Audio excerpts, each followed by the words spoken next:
Most people believe life becomes peaceful when problems disappear, but the truth is quieter and a little surprising. Sometimes peace appears the very moment we stop fighting what has already happened, not because the world suddenly becomes perfect, but because something inside us loosens its grip. The tightness in the chest softens. The mind stops replaying the same moment again and again, and for the first time in a long while, there's space to breathe. Strangely enough, many of our heaviest struggles don't come from events themselves. They come from the invisible sentence we repeat inside. This shouldn't be happening. A rude comment, a delayed opportunity, a disappointment that arrives without warning, and without realizing it, we begin pushing against reality, as if sheer effort might somehow force the moment to change. But what if the real secret to ease isn't pushing harder? What if it's something far simpler and far more powerful? There's a quiet story about a man who spent years doing exactly what most of us do, arguing silently with life, trying to move things that refused to move. Until one ordinary afternoon, beside a simple stone wall, he discovered a small shift that changed everything, not through force, not through control, but through something most people forget to try. And once you see it, you may never look at your struggles the same way again. On a gray morning that seemed to carry the weight of unfinished thoughts, Daniel walked through the city with a quiet storm inside him. Nothing dramatic had happened, no catastrophe, no great loss, yet something in him kept whispering, this shouldn't be happening. The traffic lights felt too slow, the air too heavy, and even the smallest inconvenience rubbed against his patience like sand in a shoe. He didn't quite know why the day felt so difficult, but somewhere deep down, he felt as though life itself had taken a wrong turn. He had developed a habit, though he never noticed it clearly. Every moment that didn't unfold the way he imagined brought a silent protest inside his chest. A delayed message from a friend, a sharp word from a coworker, the faint memory of an old disappointment. Each one triggered that same quiet resistance. This shouldn't be happening. The phrase didn't leave his lips, but it echoed constantly in his mind. And strangely enough, the more he repeated it, the heavier everything seemed to feel. It wasn't the events themselves that drained him most. It was the invisible pushing, the constant inner effort to argue with reality. Daniel felt as if he were leaning his entire weight against something unseen, trying to shove life back into the shape he preferred. Even small things exhausted him. A rude comment, an unanswered message, a plan that fell apart at the last minute. By evening, his shoulders would ache as though he'd spent the whole day carrying an invisible load. One afternoon, while waiting for a bus that seemed determined never to arrive, Daniel leaned against a long stone wall beside the street. Without thinking, he placed both hands on it and pushed gently, almost playfully. The wall, of course, didn't move an inch. Yet the strange thing was how familiar the effort felt. His arms tensed, his breath shortened, and something inside him recognized the sensation. It was the same effort he carried all day long. For a moment, he actually tried harder, pressing his palms against the cold stone as if persistence might somehow win. The wall remained perfectly still. Cars passed, people walked by. The world carried on without noticing his small struggle. And there he was, pushing against something that had no intention of moving. A faint smile almost appeared on his face, because, well, it felt oddly ridiculous. Yet the feeling lingered after he stopped. As he stepped back, rubbing his hands together, a quiet question slipped into his thoughts. How much of my life feels exactly like this? Pushing, insisting, resisting moments that simply are. The thought didn't accuse him. It just hovered there like a gentle observation. And somehow, that simple curiosity made the air around him feel a little lighter. That evening, as he walked home under soft orange streetlights, Daniel began noticing the small moments where that inner tension appeared. A stranger's sharp tone, a memory that stung a little, a plan that changed without warning. Each time the same instinct surfaced, to push back, to tighten, to argue silently with what had already happened. It was subtle, almost automatic, like a reflex he'd practiced for years. And though he didn't yet understand it, that quiet moment beside the unmoving wall had opened something inside him, a tiny crack in the habit of resistance. Somewhere beyond that question, beyond the strange realization that pushing hadn't moved the wall at all, another possibility was beginning to whisper. But Daniel hadn't yet discovered what would happen if, instead of pushing, he simply stepped back. The next morning, Daniel woke with the faint memory of the stone wall still lingering in his thoughts. It wasn't a dramatic realization, nothing that made him sit upright in bed with sudden enlightenment. It was quieter than that, more like a gentle thread of curiosity that hadn't been there before. As he brushed his teeth and stared at his reflection, he noticed something subtle, the tightness in his jaw, the way his shoulders hovered just a little too high. Throughout the day, he began catching those small inner moments again. The coffee shop was out of his usual drink. A message he'd been waiting for didn't arrive. Someone at work spoke to him with an edge that stung. Each time, the old sentence rose up almost automatically. This shouldn't be happening. But now something strange followed it. A quiet awareness of the tension that came right behind the thought. It felt a little like gripping that wall again. The moment he resisted, his body reacted. His breath shortened. His chest tightened. His mind rushed to defend, to explain, to replay the moment over and over again. The original event might have lasted 10 seconds, but the resistance stretched it into hours. By afternoon, Daniel began to suspect something unsettling. Perhaps the struggle inside him was heavier than the event itself. That idea stayed with him as he walked home. He remembered the sensation of pushing against the stone wall the day before. The wall had never been the problem, it simply existed. The strain had come from his effort to move something that wasn't meant to move. And slowly, almost reluctantly, Daniel began to wonder if many of his frustrations worked the same way. Not that he believed acceptance meant liking everything. The thought felt uncomfortable at first, almost like surrender. He imagined someone saying, "Just accept it," and a part of him bristled immediately. Accepting things means giving up, he thought. It sounded like passivity, like standing still while life walked all over you. But something didn't quite add up, because pushing hadn't made things better either. If anything, it had drained him. The energy he spent resisting a rude word, a rejection, or a disappointing moment seemed to multiply the pain rather than solve it. The wall had stayed still, but his arms had grown tired. That evening, Daniel tried something small. When a driver cut him off in traffic and irritation surged through his chest, he paused for a moment. Just one breath. He whispered quietly to himself, almost experimentally, "Well, this is happening." The words felt odd at first, but something unexpected followed. A small loosening in his chest, like a knot relaxing slightly.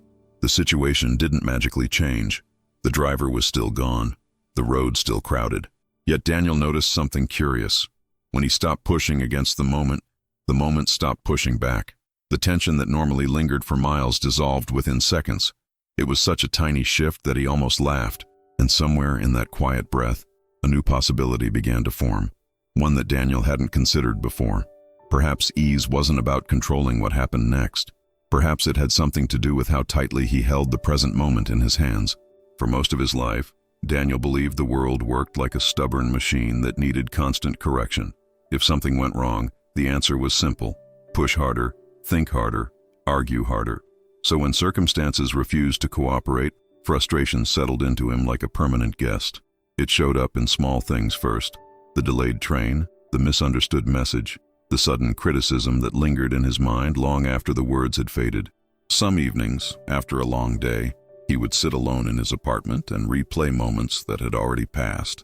A comment from a coworker, a decision that hadn't gone his way, the faint sting of being overlooked. His mind kept circling the same thought like a restless bird. It shouldn't have happened like that. And the more he circled it, the heavier the room seemed to feel. Without realizing it, Daniel carried that invisible wall with him everywhere. Not the real one beside the bus stop, but the feeling of pushing against it. When plans changed unexpectedly, he pushed. When someone spoke harshly, he pushed. When loneliness crept in during quiet nights, he pushed against that too, trying to shove the feeling away as if emotions were furniture that could simply be rearranged. It made him tired in a way that sleep couldn't quite fix. Friends sometimes noticed the tension behind his smile, though he tried to hide it well. They'd say things like, "You think too much," or "Just let it go," which only made him sigh softly. Let it go? That sounded simple when someone else said it, but inside his chest, it felt like trying to release a rope that had been clenched in his hands for years. In truth, Daniel feared something about acceptance that he rarely admitted, even to himself. If he stopped resisting, wouldn't that mean losing control? Wouldn't it mean allowing disappointment, rejection, and unfair moments to simply exist without fighting them? The idea made him uneasy, like stepping onto a boat without knowing if it would stay afloat. So he kept pushing, just as he always had, against rude words, against mistakes from the past, against the quiet feeling that life sometimes moves in directions no one chooses. And every time he pushed, the same strange thing happened. The wall remained still, while his own strength slowly drained away. One night, while washing dishes after a long and particularly frustrating day, Daniel paused and leaned both hands against the kitchen counter. The posture reminded him instantly of the stone wall. The same tension crept into his arms, the same invisible effort pressing forward into something unmoving. He let out a breath that sounded almost like a tired laugh. It was becoming harder to ignore the pattern now. The resistance that once felt like strength was starting to look suspiciously like exhaustion. And though Daniel didn't yet know what to do differently, life seemed to be quietly preparing him for a moment he hadn't expected. Because soon, in the most ordinary of places, he would meet someone who treated life very differently. A few days later, Daniel found himself again near the same bus stop where the stone wall stood quietly beside the sidewalk. The afternoon carried that familiar restlessness. Too many thoughts, too many small irritations still clinging to his mind. Without thinking much about it, he stepped closer to the wall as though visiting an old acquaintance that had begun revealing strange truths about him. He placed his hands against the cool surface again, feeling the rough texture of the stone beneath his palms. The wall looked exactly the same as before, solid, unmoving, completely uninterested in Daniel's effort, yet something about the moment felt different now. This time he wasn't pushing blindly. He was observing, curious. He leaned into it once more and gave the wall a steady shove. His arms tightened, his breath shortened slightly. The familiar strain appeared almost immediately, as if his body had rehearsed the motion for years. The wall didn't move, of course. It simply existed, calm and unmoved, while Daniel stood there expending energy for no real reason. He stopped and stepped back, rubbing his hands together slowly. The strange thing wasn't that the wall didn't move. That part made perfect sense. The strange thing was how often his inner life looked exactly like this moment. A disagreement, a disappointment, a memory that stung, and there he was again, leaning into an invisible wall, pushing with all his strength. The more he thought about it, the clearer the image became. Every rude word someone spoke was like another section of that wall. Every rejection, every awkward silence, every moment when life refused to cooperate, added another block of stone. And Daniel, faithful to his habit, pressed against it again and again, convinced that effort alone would somehow reshape the moment. But walls don't respond to effort the way doors do. They don't swing open when pushed hard enough. They simply remain what they are. And yet Daniel had been spending years pushing against experiences that had already happened. Arguments replayed in his mind, mistakes he wished he could erase, situations that refused to unfold the way he hoped. Standing there, he imagined how absurd it must look from a distance. A grown man trying to move a stone wall with nothing but stubborn determination. The thought made him chuckle softly under his breath. Not a mocking laugh, more like the gentle amusement that comes when someone suddenly notices their own habits. He took a slow breath and let his hands fall to his sides. The moment felt strangely peaceful. The wall hadn't changed, but something in him had softened slightly. Perhaps the problem had never been the wall at all.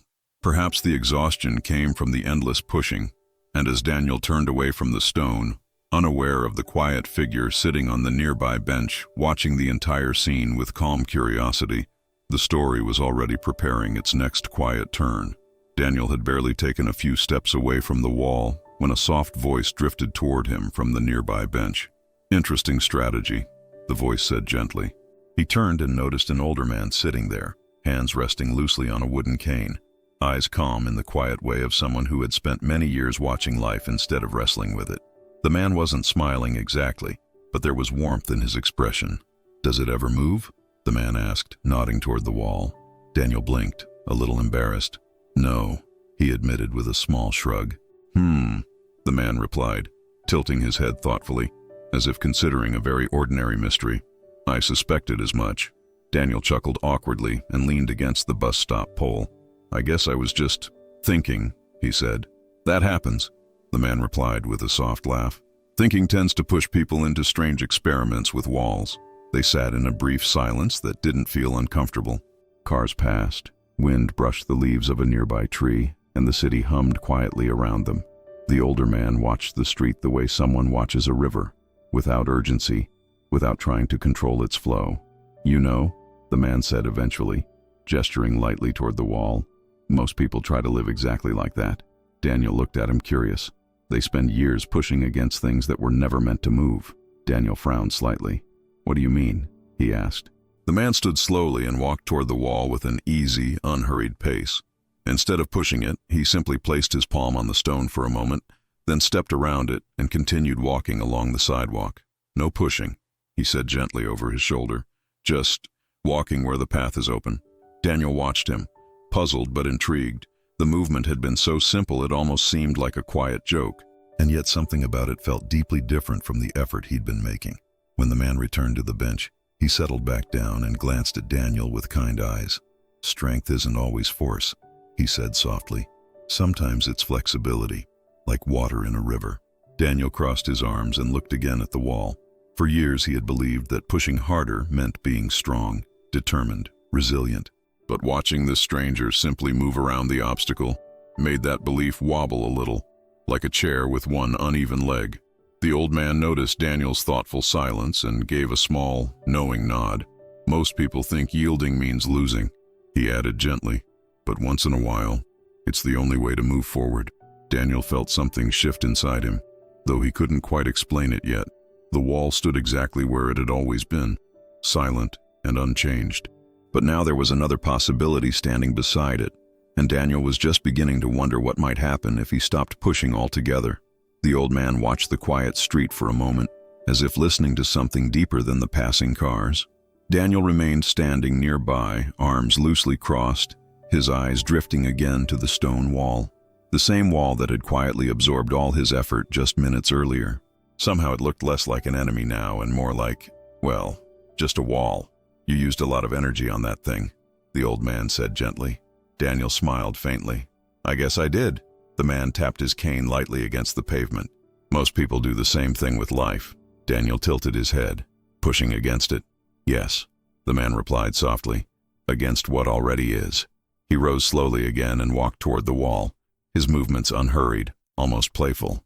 This time he leaned his shoulder against the stone for a moment, not pushing, just resting there as if greeting an old friend. Then he stepped away and looked at Daniel. "Notice something," he said. "The wall didn't take your energy. You gave it." Daniel frowned slightly, letting the words settle. The thought felt oddly simple, yet strangely powerful. The man continued, his voice calm and steady.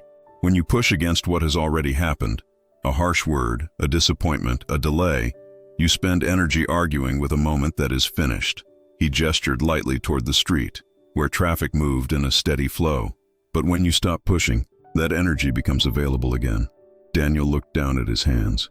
The idea stirred something in him. "How do you stop?" he asked quietly. The old man smiled, the kind of smile that appears when someone asks a very human question.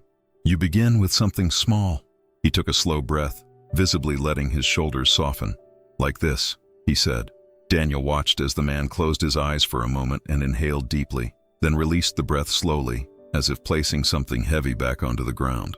The gesture was simple, almost ordinary, yet it carried a quiet ease Daniel couldn't ignore. "Instead of pushing," the man said, opening his eyes, "you pause and acknowledge the moment."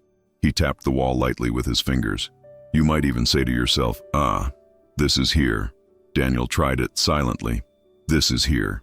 Strangely enough, the words felt less like surrender and more like space. The old man nodded as if he could sense the shift. "When struggle stops," he said softly, "clarity has room to arrive." Daniel glanced again at the wall, then back at the man. For the first time, he noticed something curious. The world around them seemed less tense than before. The cars moved the same way. The wind still brushed the trees, but the moment itself felt wider somehow. And as the quiet afternoon stretched around them, Daniel realized he might be standing at the edge of a very different way of living. The next few days unfolded quietly, without any dramatic turning points. Daniel still walked the same streets, worked at the same desk, and encountered the same small inconveniences that used to tighten his chest. Yet something inside him had shifted ever so slightly. The wall had become a kind of silent teacher in his mind, a reminder of what happened when he pushed against things that refused to move.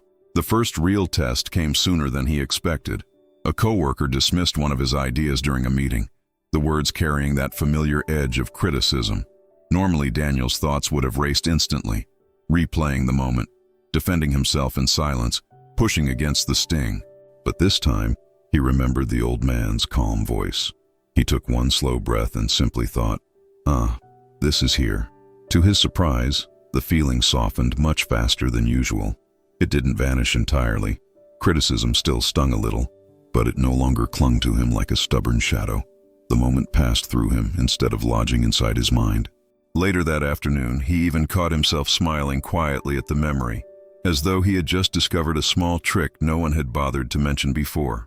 Encouraged, Daniel began experimenting with the practice in tiny ways. When the grocery line moved painfully slow, he paused and relaxed his shoulders. When an old regret resurfaced during a quiet evening, he imagined placing it gently against the stone wall instead of pushing it away. Sometimes he even whispered softly under his breath, "You can stay. I'm not pushing today." Something unexpected began happening. The world that once felt full of obstacles slowly started to feel more cooperative. Problems still appeared, of course they did, but they no longer felt like enemies. They felt more like weather passing through the sky, temporary and strangely manageable. One evening, while walking home beneath the dim glow of streetlights, Daniel noticed the familiar stone wall again. He stopped beside it, placing a hand lightly on its surface. This time there was no urge to push. The wall simply existed, calm and steady, and Daniel found himself breathing with a quiet sense of ease he hadn't felt in years. He laughed softly to himself. "Turns out," he murmured, "walls are much easier to live with when you stop trying to move them." The gentle humor surprised him. For so long, life had felt like a contest of strength, but now it felt more like learning how to move with the current of a river. Less exhausting, oddly natural, almost peaceful. And just as Daniel began to trust this new way of responding to small moments, life quietly prepared a larger challenge, one that would once have sent him straight back into pushing. Only this time, something inside him had learned a different way to meet it. A week later, the moment arrived quietly, the way most important moments do. Daniel opened his email during a slow afternoon at work and found a message that made his stomach tighten. A project he had spent weeks preparing had been rejected, briefly, bluntly, without much explanation. In the past, this would have sparked a familiar storm inside him. Frustration, replayed arguments, long hours pushing against the unfairness of it all. The old reaction began to rise, almost on instinct. His shoulders stiffened, his jaw tightened, and the familiar sentence tried to form in his mind. This shouldn't be happening. For a second, it felt as if he were once again standing in front of that stone wall, palms pressed against it, ready to push with everything he had. But something interrupted the motion. Daniel leaned back slightly in his chair and noticed his breath. Just one slow inhale, the way the old man had shown him. Then another. The tension in his chest didn't disappear instantly, but it loosened enough for him to see the moment more clearly. Quietly, almost like a small experiment, he whispered to himself, "All right, this is here." The words didn't fix the situation. The rejection was still real. Yet something remarkable happened inside him. The heavy urge to fight the moment began to dissolve. Without the pressure of resistance, his mind felt clearer, less tangled in the emotional storm that usually followed disappointment. Instead of pushing against the wall, he simply looked at it. He reread the email with calmer eyes. A few details stood out that he hadn't noticed before. Small suggestions hidden in the message, hints about what could be adjusted. In the past, frustration would have blinded him to those possibilities. Now they appeared almost naturally, like openings in a path that had once seemed blocked. Daniel smiled faintly, shaking his head in quiet disbelief. "All that pushing," he murmured softly, and the door was right there. That evening, as he walked home, the city seemed strangely lighter. Not because life had suddenly become perfect, but because he no longer felt the need to wrestle every moment into submission. The wall still existed in the world, delays, criticism, disappointment, but now it looked different. It looked less like an obstacle and more like a reminder. And as Daniel passed the familiar bus stop again, his eyes drifted toward the stone wall, already sensing that its quiet lesson wasn't meant only for him. The next afternoon, Daniel found himself once again beside the familiar bus stop. The stone wall stood quietly in its usual place, unchanged. unbothered by the countless lives passing around it each day. He rested his hand lightly against the cool surface, not as someone trying to move it, but as someone greeting an old teacher. The old man was already sitting on the bench nearby, watching the slow rhythm of the street. When Daniel approached, the man glanced at him with a calm smile that seemed to say he had expected this visit all along. For a moment they simply sat there together, listening to the soft rustle of wind through the nearby trees. "You look lighter," the old man observed gently. Daniel laughed quietly. "Maybe I stopped trying to move walls." The old man nodded with quiet approval. Then he tapped the stone beside them with his cane. "Most people believe peace arrives when life changes," he said, "but often it arrives when we stop arguing with the moment." Daniel watched the passing cars and thought about the many invisible walls people carried, the sting of criticism, the silence after rejection, the awkward weight of shame or loneliness that sometimes crept in during quiet evenings. Everyone, it seemed, was leaning into some wall somewhere, pushing with tired arms. "Try something simple," the old man said softly. He placed his palm against the wall, then slowly lifted it away as if releasing something invisible. "When you notice resistance inside you, maybe a harsh word someone spoke or a plan that fell apart, pause for one breath." Daniel followed along, inhaling slowly. "Then say quietly to yourself," the old man continued, "I allow this moment." The words floated in the air like a gentle invitation. "After that," he added, "imagine placing the moment against the wall instead of pushing it away." He chuckled softly. "Let the wall hold it for a while." Daniel tried it silently, picturing a recent frustration resting against the stone instead of pressing against his chest. Something in his shoulders softened almost immediately, as though the burden had quietly shifted elsewhere. The old man watched him with kind eyes. "You see," he said, "the body understands acceptance much faster than the mind." Daniel nodded slowly, feeling the truth of that in his breath. And as the afternoon light stretched across the sidewalk, it became clear that this quiet practice beside a simple wall wasn't just Daniel's lesson anymore. It was an invitation waiting patiently for anyone willing to try it. The sun was beginning to set when Daniel stood once more beside the familiar stone wall. The street carried its usual rhythm, cars humming past, footsteps brushing the pavement, distant conversations floating through the evening air. Nothing about the world had changed in any dramatic way. The wall still stood exactly where it always had, but Daniel had changed. He rested his hand lightly against the stone and felt the same cool texture beneath his palm. Weeks earlier, that wall had symbolized everything that frustrated him about life. It had felt like an opponent, something stubborn that refused to cooperate with his effort. Now it felt more like a quiet companion, steady, neutral, simply part of the landscape. He remembered how often he had tried to reshape reality with sheer determination. A rude word from someone, a disappointing outcome, a moment of loneliness that crept into the quiet hours of the evening. Each time, his instinct had been the same. Push against it, argue with it, insist that things should be different. Yet the wall had taught him something strangely simple. The struggle wasn't created by the stone. It was created by the pushing. Daniel closed his eyes for a moment and took a slow breath. In that quiet pause, he noticed how light his chest felt compared to the constant tension he once carried. Life still moved unpredictably. Plans shifted. People misunderstood each other. Moments of sadness still appeared from time to time. But those moments no longer felt like enemies he needed to defeat.